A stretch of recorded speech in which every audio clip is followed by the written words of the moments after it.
Good evening, কেমন আছো সবাই? আশা করি তোমরা সবাই খুব ভালো আছো, সুস্থ আছো। আমরাও ভালো আছি, সুস্থ আছি। আমরা চলে এসেছি আমার শ্বশুর বাড়িতে।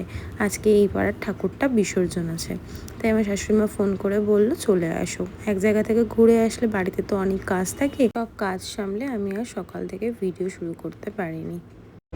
মা, তুমি এগুলো কি ছড়াচ্ছ? উল্টো পাল্টা পাতা? হ্যাঁ, কাঁঠাল পাতা। গলা মোলা দিচ্ছে, নয় গলা নয় কাঁচা সব দিতেছে আমাদেরকে। কি আছিলে? আর এটাকে দেখো, বাজারের মধ্যে শুধু লাফাচ্ছে। ফড়ি ফড়ি ফড়ি।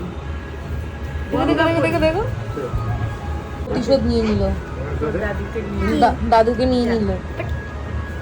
ও এখন ওসব বোঝে না। এই বাবা, মনের মধ্যে কি দেখে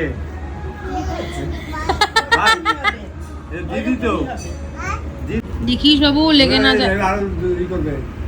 এই দেখিস বাবু,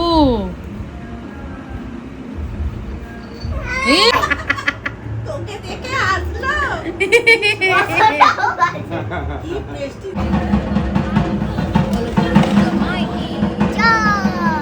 কচুপ কচুপ কর।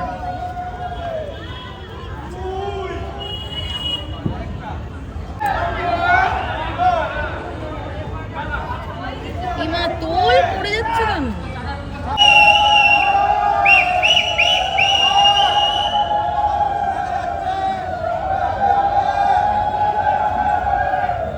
সবাইকে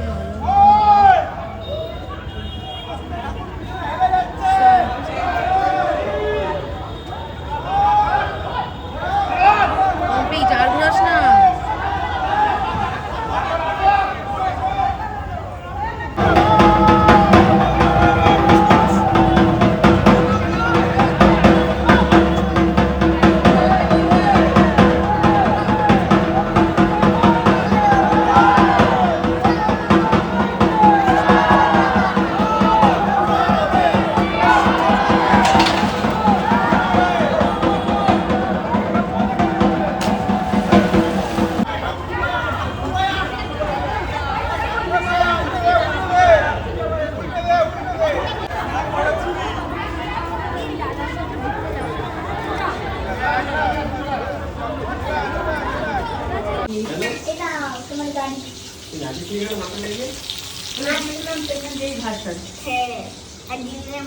ঠাকুরটাকে কি বাজে ভাবে ফেলেছে, ওইভাবে ফেলে না।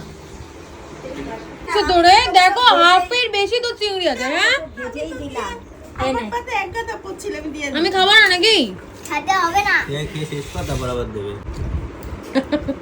কত বড় ডিম? অনেক বড় ডিম দিয়েছে। হ্যাঁ, অনেক বড়ই দিই। দিদি বাবা, বাবা পুরো ফুলকুলুচি। না না, ফুলকুলুচি খা।